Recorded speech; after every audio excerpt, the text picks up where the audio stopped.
¿Qué tal? Bienvenidos a nuestra edición especial de Agenda Económica. Soy Pablo Mura y hoy analizaremos las implicancias de la aprobación de la reforma tributaria en la Cámara de Diputados. Para ahondar en esta materia nos acompaña el subsecretario de Hacienda, Alejandro Mico. Muchas gracias por acompañarnos en Agenda Económica. Muchas gracias por la invitación, Pablo. Entonces, ¿qué trámites quedan pendientes para que la reforma entre en vigor? A ver, lo que queda ahora es que el Congreso envíe la ley ya aprobada al Tribunal Constitucional, que tiene que hacer algunas certificaciones más formales, que son temas, algunas votaciones eran de quórum, por lo tanto tienen que certificar que los quórum de todas las medidas, de todas las leyes votadas, de todos los artículos votados, se hayan cumplido. Una vez que pasa eso, se tiene que publicar en el diario oficial y entra a regir la ley. ¿Por qué es tan importante cumplir con todos los plazos que estaban estipulados con anticipación? Porque lo que queremos nosotros es que el presupuesto de la Nación, que tiene que entrar a finales de este mes, perdón, el 1 de octubre, tenga incluida ya la reforma tributaria, con lo cual hay un aumento de 2.300 millones de dólares alrededor para nuevos gastos, para empezar a hacer gastos más en educación, en salud, etcétera. Por lo tanto, era importante de que la ley estuviese aprobada y publicada antes de que entrase la ley de presupuesto al Congreso Nacional. Con esto se logró ese objetivo, fue un objetivo político que se había planteado el gobierno, la presidenta, así que estamos muy contentos de haber cumplido los plazos y creo que de forma exitosa. Entrando directamente a los impuestos, ¿cuáles son los que parten de inmediato una vez que entre a operar la reforma? Primero son los correctivos, entra el tema de tabaco, entra inmediatamente el tema de bebidas, y lo otro que entra es el alza la primera alza transitoria del impuesto de primera categoría a 21%. Se ha catalogado de que esta aprobación es muy histórica, ¿no? Y de que es muy buena en términos macroeconómicos. ¿Cómo entender eso? ¿Por qué? Porque yo creo dos cosas, no tanto separar el mediano y largo plazo de la situación actual. Creo siempre importante en mediano y largo plazo el tema de tener recursos para poder invertir en educación es fundamental para seguir creciendo. Creo que una de las falencias que tenemos como país para seguir creciendo es el tema de que nuestros trabajadores no llegan con una educación de muy buena calidad. Eso es importante mejorarlo para seguir creciendo y poder seguir adoptando nuevas tecnologías, desarrollando nuevas tecnologías. Es un punto muy importante.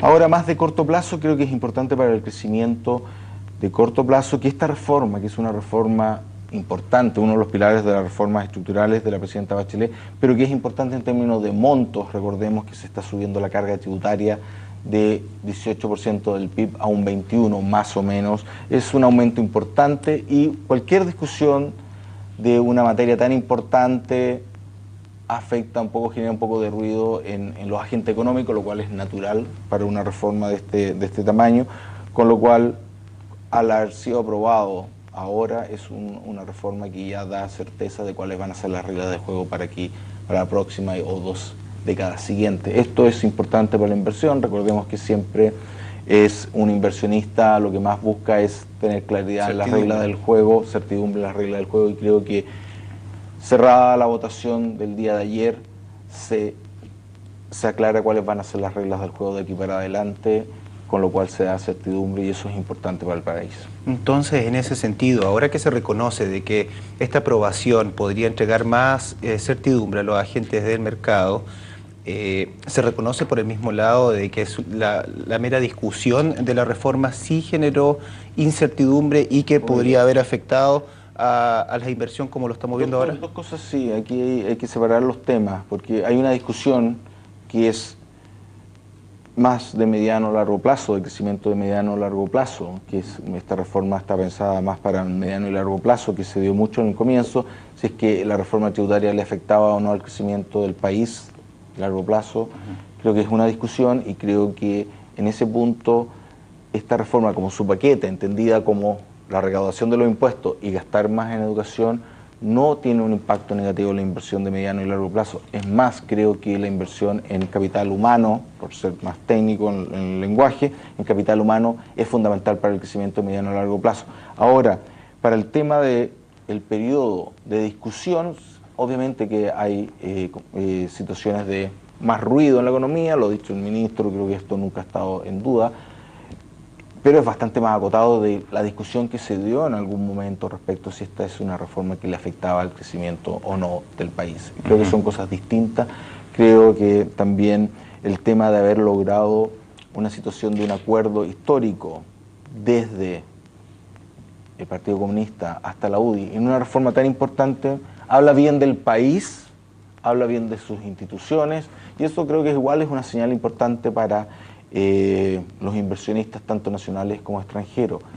Todo el mundo entiende que Chile hoy día, tanto me ha tocado ver afuera representando al país en varios foros, que Chile está en esta etapa del llamado de la trampa a los países de ingreso medio, donde es importante hacer esta transición. Un sistema de crecimiento, un modelo de crecimiento que tenía hasta ahora funcionaba, unas políticas que hasta ahora funcionan, llega un momento en que dejan de funcionar porque hay una economía que es distinta, hay una ciudadanía que es distinta, a pesar de que la calidad de la educación no es tan buena como quisiéramos, la cobertura de educación aumentó en forma dramática, lo cual genera presiones al sistema político, al sistema económico, y si uno no es capaz, como sociedad, en este instante, de resolver esos puntos, nos vamos a quedar en la trampa de los países de ingreso medio y no vamos a crecer. El acuerdo logrado, el acuerdo es una clara señal de que nuestro país es un país que ha llegado a un cierto nivel de madurez, donde entiende que este tipo de problemática hay que abordarlo a nivel de país. Ahora hacemos entonces la primera pausa y luego seguimos conversando con el subsecretario de Hacienda, Alejandro Mico. Ya volvemos.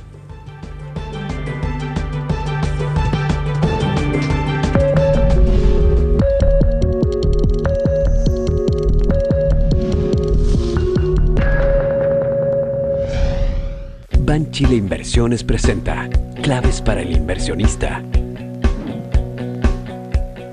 Las acciones son uno de los instrumentales a los que una persona puede acceder. Mediante ellas, el inversionista se convierte en dueño de una parte de la compañía a través de la compra de estos papeles. El precio de una acción es determinado por la traducción monetaria que el mercado hace sobre una empresa, reflejando su éxito en negocios y activos. Por esto, es importante invertir en acciones a mediano y largo plazo, porque el tiempo tiende a neutralizar la volatilidad de sus precios. A través de Banchile Inversiones podrás acceder al mercado accionario nacional, al mercado integrado latinoamericano y a más de 70 empresas norteamericanas que transan sus papeles en la bolsa chilena. Hogares más seguros y confortables con puertas y ventanas Beca de PVC. Alto nivel de diseño y tecnología. Ahorran en gastos de climatización y aumentan la aislación acústica. Larga vida útil con mínimo mantenimiento. Contacte con nuestra red de fabricantes certificados. Showroom en Nueva Costanera 4229. Beca, líder mundial en perfiles para puertas y ventanas de PVC.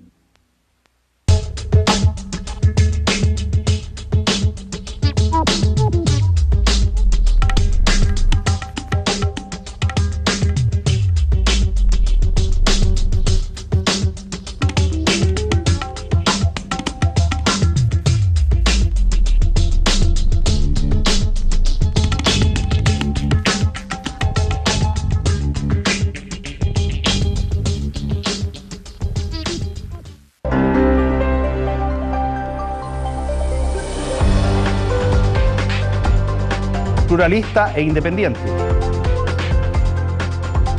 Los temas que marcan la semana. Debate, entrevistas, análisis en profundidad. Todos los sábados. Actualidad central, discusión abierta. Presenta Universidad Central.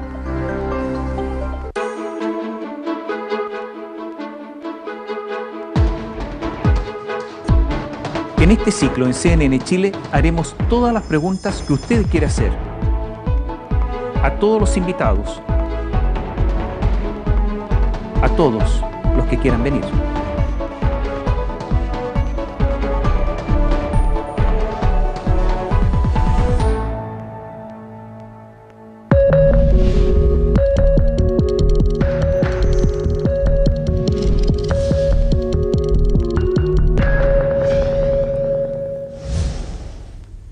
Volvemos entonces a la agenda económica de este jueves y seguimos conversando con el subsecretario de Hacienda, Alejandro Mico, sobre la aprobación de la reforma tributaria en la Cámara de Diputados. Vamos hacia el área de los consumidores, aquellos que quieren pedir un crédito, quizás ahora que estamos en medio de una época de desaceleración y se vienen cambios impositivos también en ese sentido. ¿Qué cambios hay, particularmente en los créditos hipotecarios, conocidos los créditos especiales, ¿no? Sí, hay dos cosas. Sí, el tema, esto fue un debate muy grande que se llegó a un acuerdo posteriormente en el protocolo de acuerdo, y en ese protocolo de acuerdo lo que se dijo, miren, para dar un estímulo de que los chilenos todos podamos seguir manteniendo una casa propia, el sueño de la casa propia, se dijo el impuesto de timbre estampilla que subía, se doblaba, que en el caso de los créditos hipotecarios pasaba de 2 a 4, se dijo, saben que se mantiene el impuesto de timbre estampilla sin variación hasta todas las viviendas de FL2. ¿Qué es de FL2? Una casa de 140 metros cuadrados, que es el 95% de los chilenos lo que uno aspira a comprarse y en los cuales uno vive. Así que para el crédito hipotecario post protocolo de acuerdo, llegamos al tema de que ese crédito, en particular el crédito hipotecario, no se ve afectado, así que puede seguir pensando en comprarse un departamento y no hay ningún impacto en eso para el consumidor. ¿Esos cambios van a regir una vez que empiece a operar la reforma? ¿O cuando la reforma, esto, a ver, no aumenta el impuesto de crédito de timbre estampilla, que el impuesto al crédito en los hipotecarios de viviendas de FL2. Si uno compra una vivienda más grande que un DFL2, ese sube de 0,2 a 0,4 del monto para el caso de estas viviendas. Todo lo que dice relación con vivienda parte del 2015 a aplicarse. Pero en el caso de la vivienda para el 95% de los chilenos, el tema de no hay aumento de impuesto al crédito hipotecario para el segmento del 95% de los chilenos. Por lo tanto, no hay preocupación en ese punto. Va a haber una alza también en los automóviles nuevos, ¿no? ¿Cuándo y cuánto? A ver, dos cosas aquí y son el tema de los automóviles, parte del 2015. El 2015 se empieza a aplicar este nuevo impuesto, y este es un impuesto que es función de dos cosas. Primero, de las cantidades de emisiones que tiene el auto que usted está comprando y del valor que tiene, ¿ok? Durante esto parte con el 2015 con una transición, el impuesto promedio va a ser de un 1,5%, es decir, un automóvil de 5 millones de pesos que usted se estaba comprando con un nivel de emisión de contaminantes del promedio, aumentaría del orden de 53.000 pesos debido a este impuesto, que lo que busca acá es un impuesto correctivo, es decirle a la gente, sabe que trate de elegir el auto que contamina menos. Eso es, y está para distintos valores. No es el mismo el impuesto a la contaminación a un auto más chico, de gente más de clase media baja. A eso se le aplica un impuesto proporcionalmente más bajo que a alguien que se compra, no sé, un Ferrari que contamina más, y por ser un auto caro y contaminante, el impuesto es más alto. El 2015, por lo tanto, hay el impuesto promedio para todos los vehículos va a ser del orden de un 1,5%, y en régimen va a ser de un 2,1%.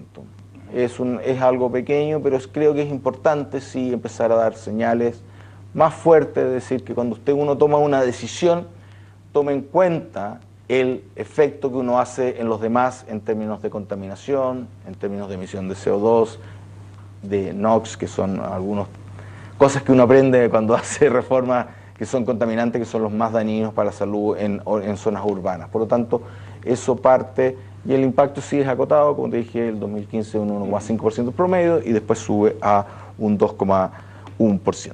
En ese sentido, ahora que estaba hablando entonces de entregar señales, es más importante a propósito del impuesto a las bebidas azucaradas y esta nueva alza que también se va a venir en este sector, ¿es más importante aquí entregar una señal que...? Sin duda alguna, y de hecho eso fue más dinero. El tema, lo más importante aquí es, en el tema de las bebidas azucaradas, es dar una señal. Hace poco, ayer o anteayer, no recuerdo bien, salió el informe del problema que tenemos en Chile de la obesidad, de la gente más joven y en general, pero la gente más joven. Y ahí el tema es cómo uno ayuda haciendo políticas públicas, y los impuestos son una herramienta de políticas públicas para que la gente tienda a elegir ahora más bebidas que son menos altas en calorías, de tal forma de que el problema de la obesidad no sea un problema tan grave en nuestra juventud, que pasa a ser un problema bastante más grave después en la adultez. Está el tema de la diabetes y otras más. Por lo tanto, es empezar a usar los impuestos como para dar señales a los consumidores de tener una alimentación más sana, menos consumo de calorías.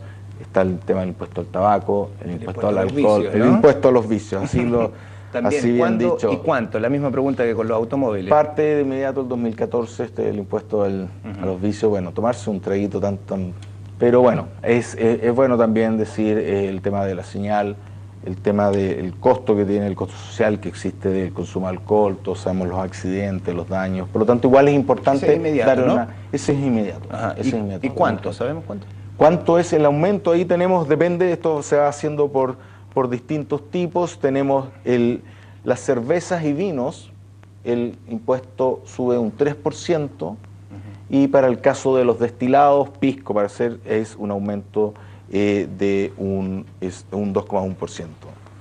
Y por lo tanto tenemos ese punto ahí que es importante destacar. El tema nuevamente el tema de dar las señales es importante en términos del consumo de estos. Además de la recaudación.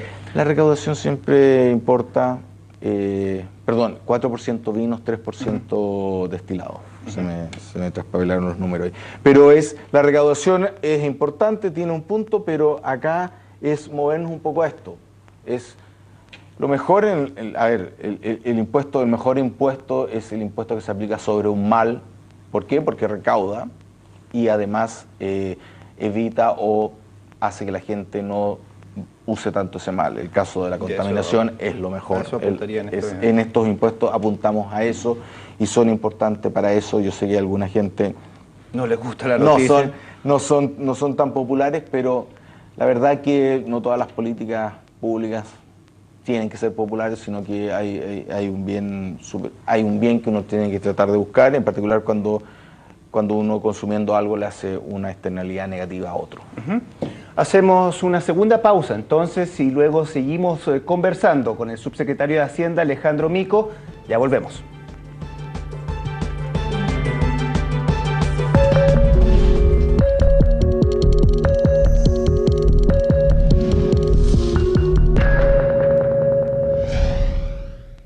Banchile Inversiones presenta Claves para el inversionista. Las acciones son uno de los instrumentos financieros más tradicionales a los que una persona puede acceder. Mediante ellas, el inversionista se convierte en dueño de una parte de la compañía a través de la compra de estos papeles. El precio de una acción es determinado por la traducción monetaria que el mercado hace sobre una empresa, reflejando su éxito en negocios y activos. Por esto, es importante invertir en acciones a mediano y largo plazo, porque el tiempo tiende a neutralizar la volatilidad de sus precios. A través de Banchile Inversiones podrás acceder al mercado accionario nacional, al mercado integrado latinoamericano y a más de 70 empresas norteamericanas que transan sus papeles en la bolsa chilena. Hay dos maneras de ver la vida. Una, donde la pasas mal 5 días para disfrutar 2. Y la otra manera es, bueno, viviéndola, dándote cuenta que las cosas pequeñas son las que te hacen disfrutarla. Abraza más. Saluda a la gente aunque no la conozcas. Llama a tu mamá, solo te tomará un par de minutos. Juega más con tus hijos. La vida es simple. Y aunque a veces esperamos demasiado de ella, vale la pena parar y preguntarte, ¿cómo estás alimentando tu vida? Vivo. Cada día vivo mejor. No le salió la mancha. No tengo nada que ponerme. Ya, vamos. ¿Vamos por ropa nueva? Vamos por un nuevo detergente. Nuevo Drive líquido. Con máxima precisión en remoción de manchas y cuidado de las fibras. Perfecto. Drive. Nuevos y mejorados. Cada año nos preparamos para celebrar el 18. Y como buenos chilenos, todos sabemos dónde comienza. Filete, 7.990 pesos el kilo, con todo medio de pago. Posta paleta, 4.190 pesos el kilo, con todo medio de pago. Celebra la gran fiesta de Chile con Jumbo.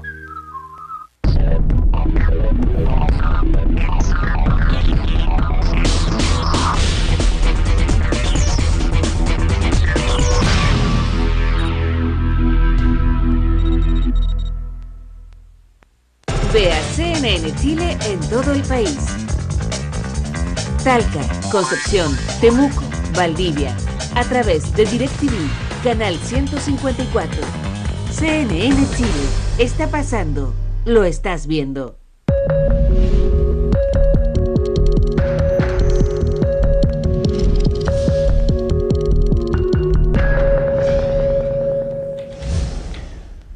Seguimos conversando con el subsecretario de Hacienda, Alejandro Mico. Antes de entrar a temas de coyuntura económica, me gustaría hablar un tema que quedó en el tintero y que tiene que ver con las pymes, justamente. ¿Cuáles son los beneficios tributarios que podrían ver las pymes una vez que la reforma ya esté operativa?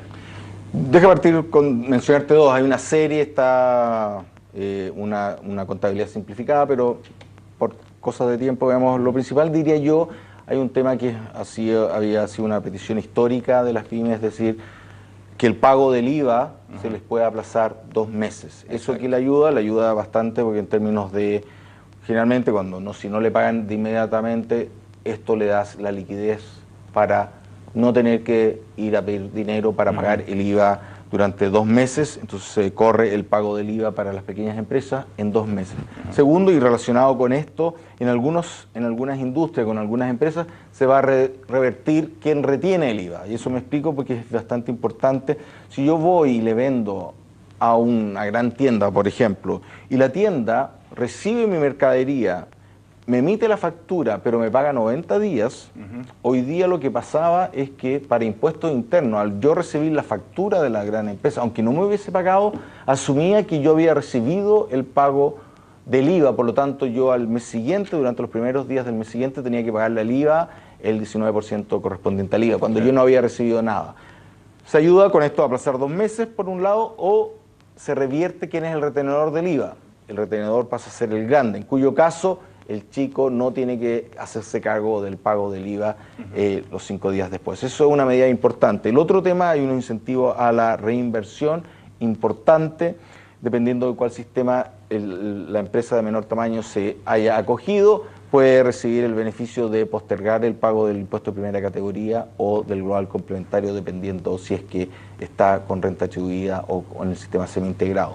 Es un beneficio importante a la reinversión de que si yo reinvierto para una pequeña empresa, esta reinversión se le considera para no pago de impuestos de primera categoría durante ese periodo y solamente lo va a pagar cuando lo retire después. Eso para las pequeñas empresas son, te diría, los 2 incentivos más importantes y que creo que han sido bien recibidos por las pequeñas empresas, y esto ha sido un trabajo genera más trabajo, y en esta situación más de desaceleración de la economía son en general las primeras se ven más afectadas, por lo tanto por eso era tan importante partir con estas señales tan claras y rápido. En ese sentido, entonces, ya que hablamos de trabajo, el empresariado, von Mühlenbrock estaba diciendo también de que era momento quizás de preocuparse más de incentivar la inversión y dejar de lado quizás un poco más, patearla, la agenda laboral. ¿Es una buena idea?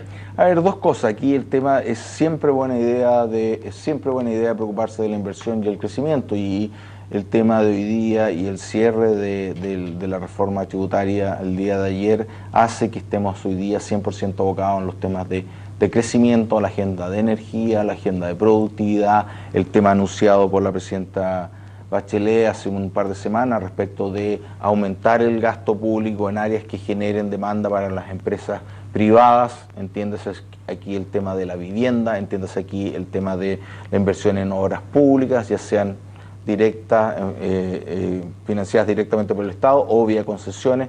Son temas que son importantes hoy día, tener 100% el foco en el tema del crecimiento. Se mantiene en la agenda entonces. Por lo tanto, pero eso se mantiene ahí, lo que se ha dicho acá y ha sido bien importante, la presidenta lo dijo claramente en términos de decir que la agenda económica se va a hacer, pero obviamente se va a ver cuándo es el mejor momento para hacerla, y como lo mencionó también la ministra del Trabajo, creo que es importante, se va a hacer que todo el mundo lo conozca y como un gran acuerdo para hacer las modificaciones al Código Laboral que se requieren con un gran acuerdo y en el momento adecuado, como lo ha dicho la presidenta. Pero quiero aquí ser bien enfático, y el tema del crecimiento económico es un tema importante, obviamente entendemos, y desde el primer día hemos estado trabajando, obviamente se ha notado más el tema de la agenda de la reforma tributaria, pero el tema del crecimiento siempre es una prioridad. El tema de la energía, que diría yo es un tema muy importante para el crecimiento de corto plazo, pero también de mediano plazo, es un tema importante que tenemos que atacar. Solo una última pregunta. El Grupo de Política Monetaria recomienda mantener la tasa. ¿Va en línea con sus predicciones? Yo creo, yo no quiero meterme en política monetaria, eso atribuciones del Banco Central, pero lo que yo creo que hoy día hay que hacer todos los mecanismos que tiene nuestra economía sana, para enfrentar una desaceleración del crecimiento. Seguimos creciendo, pero más lento, hay que ocuparlo. Eso significa depreciación del tipo de cambio que se ha producido, lo cual estimula la exportación de más bienes no tradicionales, el tema de baja de tasa de interés. El Banco Central ha hecho unas bajas de tasa de interés para hacer más barato la inversión, una política fiscal expansiva que cuando la demanda privada está un poco más lenta, la política fiscal hace el juego de esa demanda. Creo que esos son los mecanismos clásicos para enfrentar una situación como la actual. Lo hemos estado haciendo y es el momento, creo que todavía seguir haciendo. Hay que decirlo, lo hemos dicho aquí en forma bien realista como gobierno, esta desaceleración ha sido un poco más larga de lo que esperábamos, pero estamos actuando coordinadamente en estos tres ámbitos para salir adelante y tener un 2015 con un crecimiento bastante más alto que el actual. Con esta entrevista entonces terminamos Agenda Económica. Agradecemos la presencia del subsecretario. Muchas gracias de estar acá contigo, aquí nuevamente en CNN. Lo invitamos entonces a seguir en la compañía de CNN Chile.